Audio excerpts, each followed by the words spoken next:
She leaned a hip against the arm of the couch, bare feet on the hardwood, a glass of Pinot held like a prop. We should talk about opening the marriage. A lot of people do it. It's freeing. The steak on the electric grill hissed at me like it had an opinion. I set the tongs down. Freeing from what? I asked. Obligation? Don't dramatize. Fidelity is an outdated cage. I kept my voice flat. Don't bring this up again. Her eyelids narrowed. Or what? Or we stop pretending this is a marriage. We stared a full count. She took a deeper sip, jaw set, and walked off with a tight swing of the glass like she needed it louder. I flipped the steaks, shut the lid, and felt the click of a lock inside me. This wasn't a question. It was a boundary test dressed like modern wisdom. If I'd known where it would go by the end of the week, I would have turned the grill off and packed that minute. The next afternoon, I came home from practice. Junior league hockey. Kids still learning not to chase the puck like a school of fish. I smelled herbal tea and lemon cleaner. Voices floated from the kitchen. Chopped syllables, the bright tone of people who enjoy steering other people's lives. In the kitchen, Brooke sat at the head of our island like she rented it out by the hour. To her right, Megan, a Pilates lifer with perfect brows and a mouth that always looked mid-smirk. To her left, Tasha, loud jewelry, sharp nails, laugh like a whistle. They had mugs in front of them, and the sincerity of a talk show. Megan tapped her mug. Alex, we're doing a support circle. You can sit or you can listen, but rule 1 is honesty. I set my bag by the pantry. Is rule 2 to Venmo you for the service? Tasha laughed too hard. He's funny. I like funny. Humor usually means discomfort. Brooke gave me the polite smile she uses on new clients. Babe, just hear it. We're exploring options that honor who we are. Options, I repeated. That's a great word. Feels like a salad bar, except the razor blades are free. Megan folded her hands. A lot of couples are redefining commitment. It's about choice, not fear. I watched Brooke. She didn't meet my eyes. I didn't sit. Is this about choice? I asked. Or about being scared to end something clean? Is this about freedom or about not wanting to be the one who leaves? Tasha turned, eyebrows up. Wow, there it is. Just a question, I said. Brooke lifted her mug. We're trying to talk like adults. Then let's talk like adults. If you want out, say out. If you want freedom, go. But don't frame it as bravery while you pocket the safety net. Megan's tone went condescending sweet. You sound rigid. Rigid men tend to struggle with evolving. Rigid, I said, is pretending something's mutual when it's a monologue with props. Tasha nudged Brooke with an elbow. Does he always mansplain monogamy? Brooke didn't blink at that. Didn't throw me a single lifeline. She let it hang there like they'd earned it. So, I replied, this is about choice or about being afraid of ending up alone. Megan tilted her head. See? Fear. That's what he's tapping. He thinks we're scared. I think someone is, I answered. Because if confidence was really the engine, you wouldn't need a panel. Brooke bristled. Don't make it an attack. I'm not. I set my keys on the counter, clean. I'm stating my boundary. You brought this up last night. I told you not to. You built a stage today. Here's my line. You don't get to redefine the terms while keeping my signature on the bottom. Tasha spread her hands. Then leave if you don't like it. Don't worry. I take action when I need to. Megan smiled at Brooke instead of me. See? Resistance. It's normal. Brooke, still not looking at me, said, we just want to talk. You want a confession you can use later, I said. You want me to bless a move you've already made in your head. Silence finally hit the island. The dog, Moose, thumped his tail under the table. I took a water from the fridge, twisted the cap with a small pop, and headed down the hall. Alex, Brooke called. We're not done. Yeah, I said. We are. That night, I carried a pillow down the hall to the guest room. I didn't slam doors. I didn't leave a note. When Brooke walked past the doorframe and stopped, I kept rolling the pillowcase with steady hands. Really? Her voice was low. Until further notice, I replied. You wanted different terms. This is my half. She laughed once. Dramatic. No. Logistics. You reset expectations. I reset proximity. Is that a punishment? It's an adjustment. She stared a long moment, then left. I turned off the lamp and listened to the house settle around the new blueprint. By the weekend, her cousin threw a backyard thing in Lakewood, string lights over the fence line, cheap folding tables, Kids with glow sticks, the usual. I drove. Brooke scrolled, sending voice notes to someone named T. Traffic on 6th crawled. She caught me watching the red tail lights, then casually slid her phone face down. The small stuff told you more than speeches. Her cousin is the type who loves hosting because he can narrate. He walked me through his new smoker like it was a newborn, then gave me a beer I didn't ask for. Brooke drifted into a circle of relatives, performing warmth like yoga in a window. At some point, she tugged my sleeve toward the string lights where the family huddled. Her cheeks had that flush she gets when she's playing brave. "Everyone," she announced, voice brighter than the bulbs. "We made a big decision. We're opening our marriage. We're modernizing. Alex can meet someone too." There was the 2-second beat where oxygen leaves a space. I opened my mouth to correct it, but a voice from the edge cut in, light as a dart. "Perfect," Haley said. "Then I'll take him." Haley is Brooke's younger sister. Short denim jacket, hair in a messy tie, eyes that scan a room and know where the exits are. People looked from her to me like a rally they didn't sign up for. Brooke spluttered a laugh aimed at the group. "Oh my God, I'm obviously kidding." Haley didn't grin. She slid to my side, took my arm like she'd been there all week, and pulled. "Walk," she told me. I let her. Brooke called after us. "Seriously, guys." I was kidding. We didn't turn. We cut down the side yard toward the street. Haley let go only when we hit the sidewalk. "That was a stunt," I said. "It was," she answered. She's been telling people all week she's exploring what love means. Translation: she wants a pre-approval stamp. "You don't sound shocked." I grew up next to the act. She looked up at me. "Do you want out, Alex?" "I want respect." Those aren't opposites. We walked a block, past a pickup with a bad wrap job over furniture.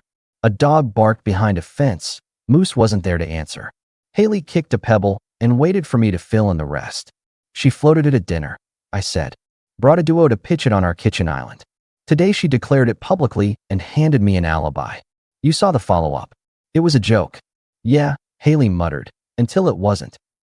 "You just pulled me out," I noted, "because you look like a man being used for a press release. You coach kids. You work a real job. You live like a grown man. You don't need to stand in the background of someone else's speech. You don't owe me a defense." She shrugged. "I'm not defending you. I'm reminding you you're allowed to have a spine. I brought it with me." "Good," she said, and we walked. We circled 2 blocks, came back to the side gate. Before we entered, Haley tugged my sleeve. "I found a book at West Side Books. Out of print, engineering case studies from the 70s. It's been sitting in my trunk with your name on it because I didn't want to make Thanksgiving weirder." "You drove around with a book for me?" "I'm not great at delivery," she said, "but I'm good at timing." We rejoined the party. Brooke tried to read my face. I didn't give her anything. Haley came by the next afternoon with the book. Hardcover, cracked spine, a sticky note inside the cover. "Thought of you. H. Come in," I said. "5 minutes," she replied, and toed off her shoes like she knew the house. She handed me the book. I balanced the weight of it in my palms. "You didn't have to do this." "I wanted to," she said. Brooke's car wasn't in the drive. She had a Sunday night hot yoga class she liked because the mirrors were friendly. Haley and I sat at the table. I made coffee without asking. She took it black. We talked work. She's in property management. She can read a lease faster than most people read text threads. I'm an engineer, structural, numbers that can hold weight or bury you. We skimmed small talk and parked it quiet. Haley set her cup down. "I'm not here to gossip. I'm here because you looked alone in a crowd where you've paid the mortgage." "I'm not lonely," I said. "I'm clear." "That's different," she answered and didn't push. We were eating eggs when Brooke came through the door like weather, hair damp, keys loud. She stopped cold at the sight of her sister at our table. "You two having brunch?" Her voice carried that bright slice. "Cute. Haley brought me something," I said, holding up the book. "Sure. Of course she did." Brooke's laugh was a small knife. "Haley, what are you doing?" "Being a person," Haley said. "Hi, by the way." "Get out." "No," I put in, voice even. "She's staying. She'll take the guest room tonight." Brooke tried to process the sentence. "Excuse me. You announced new terms in public. Here are mine in private. You don't control who I seat at my table." "Haley is family. She's my guest. Guest room's made up. She's staying." Brooke's eyes flashed to the hallway where I'd slept 2 nights. She caught the math, boundary, then boundary. She set her bag down like a threat. You can't, she started. I can't, I said. I just did. Haley didn't flinch. I can get a hotel. You're staying, I told her and stood. I'm grilling chicken. You want any? Haley just nodded. Brooke watched the exchange with a face that struggled between outrage and calculation. She didn't pick a lane. She grabbed her bag and went upstairs. A door shut. Water ran hard. I heard the bathroom vanity drawer open and close 3 times. We ate on the patio. Haley opened the book, read a paragraph out loud about a bridge that failed because the load assumptions were optimistic. People lie, she said. Physics doesn't. I teach that to the kids, I replied.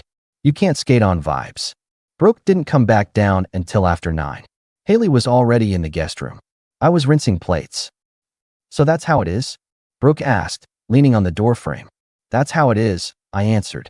Your wife can be replaced by your wife's sister at dinner, and you're fine with it? No one replaced anyone. I set a rule. You don't drag my name into your hobby and expect me to keep seating you at the head table. She shook her head, slower now. You're not yourself. I'm exactly myself, I said. I'm finished subsidizing disrespect. I told you not to bring it up. You brought it up louder. I moved to the guest room. You took it to a family microphone. I invited your sister to the guest room. That's the cause and effect we're living in. You're being cruel. I'm being clear. She swallowed it. It didn't go down easy. Tomorrow night, she said suddenly, softening. Let's just be normal. I'll cook. We'll watch something dumb. No yoga, no friends, no noise. Tomorrow night I've got plans, I replied. With who? With a book club at that coffee place on Monroe, I said. Haley invited me. Her mouth made a shape you make when you bite the wrong seed. You're ridiculous. No, I said. I'm busy. She went upstairs again. The house felt like a map I could finally read. The coffee shop on Monroe is the kind with mismatched chairs and a bulletin board that's half babysitters and half acoustic nights. The book club was 6 people who were there to actually talk about the book. Haley introduced me as a man who reads footnotes, which made a guy named Trey look concerned. We took a table by the window. Haley put her phone face up and didn't text once. That's a small thing until it isn't. We talked about endings that don't reconcile what the beginning promised. No one knew about my week except Haley. It made the conversation cleaner. Afterward, we walked to the park 2 blocks over. The paths were clean. Sprinklers hissed somewhere behind the dark. The Denver sky was a dry bowl. I'm going to say it once, Haley said. If it weirds you out, tell me and we'll put it in a box. Say it. I like how you carry yourself. You don't do speeches. You move your feet. That's rare. I coach 12-year-olds, I said. I get enough speeches from parents. She smiled. I'm serious. I'm not asking for anything. I just wanted you to know where I stand. If you decide to rebuild your life, I'd be honored to be near it. That's it. I stopped under a streetlight. That's the most adult thing anyone said to me all week. Low bar, she deadpanned. Footsteps hit the path behind us, fast enough to be a choice. I turned. Brooke came out of the dark like she'd been tracking a signal. Ponytail crooked, jacket thrown over thin pajamas, breath loud. She saw Haley's arm near mine and went to it like it owed her rent. You, Brooke snapped and shoved. Haley stumbled and hit the park bench, sleeve catching on the wooden edge with a rip. You think you can wreck my life and sit there like a saint? Haley kept her balance and her jaw. Brooke, go home. Don't tell me where to go, Brooke shot back. You don't get to worm your way into my house. I put my body in the lane, palm out, not touching her. Enough. Move, she barked. No, I held my ground. You opened the door. Don't act shocked someone walked through it. You're twisting it. I'm quoting you, I replied. In our kitchen, in front of your friends, in front of your family. Your words. Her eyes were wild with indignation she'd mistaken for righteousness. She's my sister. And you announced I should meet someone, I answered. You didn't call me your husband that night. You call me an extra. Pick a version. A couple with a stroller passed, slowed, then sped up because adults were braking. Haley touched her torn sleeve, then looked at me. I'm fine. Brooke pointed at her. You're not welcome in my house. It's not just your house, I said. And tonight, it's my call. Are you hearing yourself? Loudly. She stood there vibrating with offense and options. Choices make noise when they fall apart. Finally, she turned and stalked off toward where she'd probably left her car crooked on a curb. Haley exhaled. That was ugly. That was a reveal, I said. Let's go. I walked her to her car and opened the passenger door so she could pull the torn sleeve off her elbow without scraping it. She sat, looked up at me. I meant what I said, she told me. I'm not trying to blow up your life. I'm offering you a calm place if you want it. I know. Are you okay? Better than okay, I said. I'm done bargaining. I watched her drive off, then drove home to the quiet of a house I no longer had to pretend about. Brooke was waiting at the bottom of the stairs, sitting on the second step like a kid caught cheating at a board game. Mascara smudged, phone face down beside her like a retired weapon. I hate what I'm turning into, she whispered when I came in. Let's stop. Please. Let's go back to normal. I'll be what you need. I'll fix it. I will. I kneeled because I'm not a monster. I put my forearms on my thighs and looked her level. You called fidelity a cage, I said. You brought people into our kitchen to sell me freedom. You walked me into a backyard and declared me optional. You pushed your sister in a park. Those are facts. I know, she shivered. I know. I'm sorry. You're sorry because it didn't go the way you planned. I'm sorry because I lost control, she said, and then realized what she'd confessed and tried to backfill. I mean, I lost myself. Maybe both. I don't want to lose you. I don't think you had me, I answered. Don't say that, she whispered. Please. Say we can rebuild. No. Alex, she begged, eyes on my hands. Please. I love Haley, I said. Her head jerked like a string got pulled. You can't love her. You barely know. Are you going to throw everything away for her? She's already standing where you haven't in a long time. She stared like I'd smashed a glass on concrete. You're serious? Yes. I stood. She saw then what was already packed into the hallway closet. The roller bag I'd loaded in the garage between practice and the coffee shop. Shirts that don't wrinkle, a folder with insurance numbers, an envelope with keys I'd already duplicated. Logistics aren't cruelty, they're clarity. You packed a bag, she said, stunned. I did. I pulled the handle up, heard the click, felt the weight. Our attorney will call you. You'll read everything before you sign. Attorney? She blinked. You talk to. I'm not standing here asking permission, Brooke. I'm informing you. You pushed a door open. I walked out of it. Can we at least? No. I picked up Moose's leash from the hook and buckled it on his collar. He looked at me like, finally, a plan. I turned for the door. Lock up when you're done crying. Or don't. Either way, the locks change Wednesday. I didn't slam the door. The night was cold and dry. The way Denver likes to remind you it sits at altitude and doesn't care about your drama. Moose trotted beside me like he knew we were switching addresses. I didn't crash at a buddy's place. I'm not a college kid. I took a short-term rental in Littleton that next day, one bedroom over a barber shop with a balcony that caught honest light. I moved clothes on hangers because boxes make everything feel like a crisis. I set 2 coffee cups on the counter even though it was just me, because I wanted the second to be there on purpose. I sent a single text to my assistant coach, Mark, shifting some evenings. He's ex-Air Force, minimal questions, maximum follow-through. Copy. I'll cover Tuesdays. You good? Perfect, I replied. Haley texted that afternoon. Are you safe? I sent a photo of Moose asleep on a mat by the balcony door. We're fine. She wrote, good. I'll drop meals at your door tonight. Not staying unless you ask. I'm respecting lanes.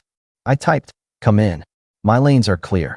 By evening, she arrived with a paper bag, not reusable canvas with slogans. Real food. No speeches. She set the containers on the counter and took in the place with one slow glance. This works, she said. It looks like a place where a grown man lives. Low bar, I said. She smirked. Fair. We ate on the balcony, Moose pressing his head against my leg like he approved of the seasoning.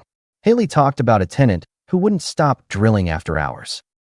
I told a story about a 12-year-old defenseman who thinks stick-on puck is optional until his man scores. We traded adult, ordinary details. That's the kind of intimacy people forget is rare. My phone buzzed twice with unknown numbers. I let them go to voicemail. One new message from Brooke. Please answer. I didn't. At 9, Haley stood, cleared the containers, washed them without turning the water into a weeping soundtrack. She dried her hands on a kitchen towel and looked at me. I'm around, she said, but I won't chase. You won't need to, I replied. I know where I'm walking. She nodded once and left. Moose looked up at me with the face he does when he can't tell if we're going out again. Tomorrow, I told him. He went back to sleep. Brooke's counter-tactics started gentle. Monday afternoon, a calendar invite popped up on my phone. Dinner, just us. No address, all caps, please. I declined with no comment. She followed with a text. I'm trying. I'll be home at 6 if you want to talk.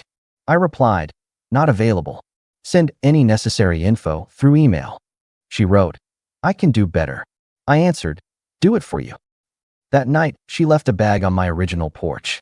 Inside, a hoodie she'd bought me from some mountain town shop, a photo from our first place, a burner-level letter about how she's realized everything. I left the bag with the neighbor who waters our planters. He's retired, ex-carpenter, a man who knows a waste of energy when he sees it. He nodded when I asked him for the favor. Doors get funny when people don't respect hinges, he said. Tuesday at practice, I added a drill I stole from a coach in Minnesota years ago. Short burst breakouts with a hard stop at the blue line, then immediate reset. You teach kids that if they skate past the blue line, they're chasing. They have to learn to not chase. After, I stayed on the ice with Mark. He skated to the board and rested an elbow on the top edge. Rumors? He asked. I don't read them. You good? I'm making decisions like a man, I said. Then you're good, he replied, and pushed off. He doesn't need gossip to slap shot drills. Wednesday, the locksmith came. I'd scheduled it Monday. He was quick, polite, and didn't ask. Brooke wasn't home. She'd moved sessions to her studio to avoid the quiet echo. I texted her the new key pickup details with the line, entry by appointment. She sent back a storm of dots that meant everything she wanted to say and none of it I needed to read. Thursday, she showed up at the rink. She waited by the glass until I came off. 10 minutes, she asked. 2, I said. She took a breath like she was about to free dive. I'm sorry. I was trying to have it both ways. I panicked. I thought if everyone heard it, it was less real. I don't want to be this person. I want to fix it. I can change. I'll go to counseling. You're making promises to a man who no longer takes them, I told her. She pressed her lips together to stop the next words. Does she make you feel powerful? She makes me feel calm. Calm is boring. That's your thesis, I said. Not mine. She tried a smile that used to work in arguments where stakes were laundry. You used to find me fun. I used to find you respectful. A mom walking by with extra gloves for her kid slowed, like she might witness a car crash. I looked at Brooke and kept my voice neutral. This isn't a negotiation. You can live however you want. I'm living without you. You're choosing her. I'm choosing me, I answered. She's aligned with that. Brooke shook her head like she could rattle something back into place. You won't leave. You're not that guy. I am exactly that guy. I stepped around her. Take care, Brooke. She didn't follow me to the locker room.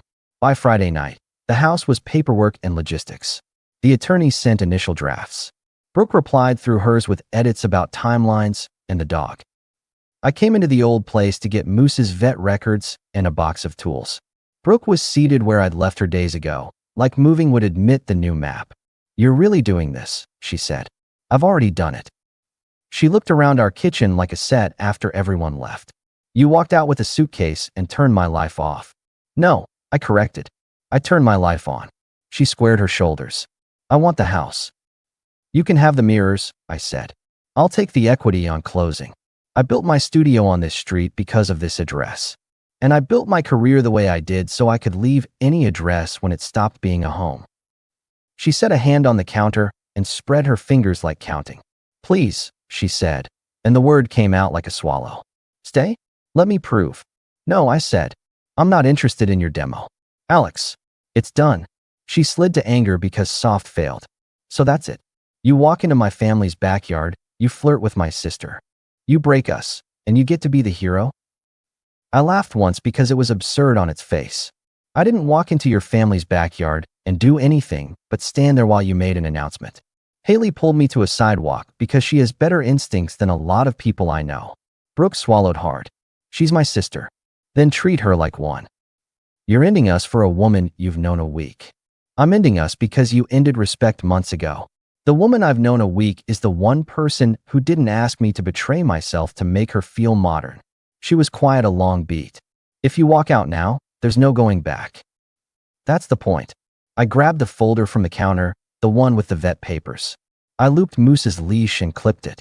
Brooke stood in the doorway between kitchen and hall. You still love me, she said, like she needed the line to fill the room. I respect that we had years, I answered. I won't respect what you've turned the last week into. She watched me move to the door. Say something I can use to stay alive. You'll be fine, I told her. You're good at crowds. My hand hit the door handle. She called my name one last time, not a plea this time, more of a statement with nowhere to go. I opened the door. Lock up, I said. Or don't. I closed it gently. Life afterward wasn't a triumph parade. It was better. Quiet mornings, my own coffee, a view that didn't have my name erased from it. Work stayed good. The kids won 2 games we shouldn't have because they finally learned to pass without announcing it.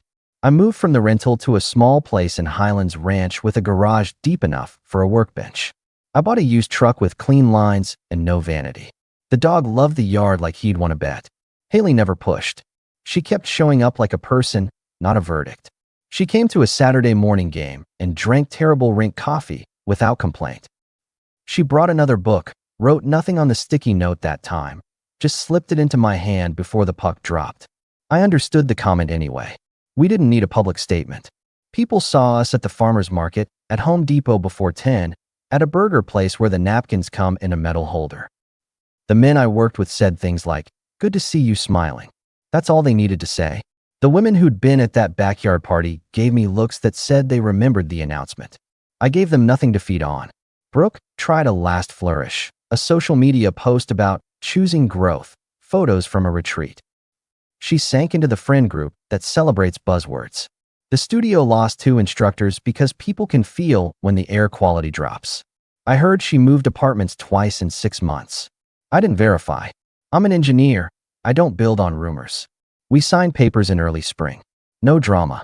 2 signatures, 2 sets of keys, 1 last dog exchange that ended with Moose sitting between us like a referee who'd finally clocked out. Brooke looked at me and opened her mouth, then shut it. She took her set of legal pages and left without a line. That night, I grilled steaks on my balcony just to amuse the symmetry. Haley leaned on the railing with a lemonade, bare feet, but not performing it. She looked at the lights spread out below like an operating table finally cleaned. "What are you thinking?" she asked. "That I kept telling kids not to skate past the blue line," I said. Took me a minute to play my own drill. She nudged me with her knee. "You did more than that. You taught all of us something, even if they pretend they didn't hear it." I flipped the stakes. "I'm not trying to be a teacher." "You're trying to be a man," she said. "Same thing sometimes." We ate at the small table I'd sanded smooth and finished myself. After, we washed dishes side by side. Moose staked out the spot where the scraps might happen. Haley dried her hands, then looked at me. "You good?" she asked. "Better than good," I answered. "I'm free. The kind you earn, not the kind you sell." She smiled and didn't say anything else. We stepped out to the balcony again. Traffic hummed low. The air was a notch cooler than the day. The world didn't care who posted what. It cared if your beams were straight. If you want the last line, it's simple. People will tell you adult love has new rules. They'll bring you panels and slogans. If you let them, they'll put you in a crowd and ask for your applause while they pocket your dignity. Don't argue. Don't beg. Write your rules, then live them. Divide the space. Change the locks. Walk out with your suitcase and your dog. Say one last clean sentence that doesn't ask for anything. Then go cook your steak on your own.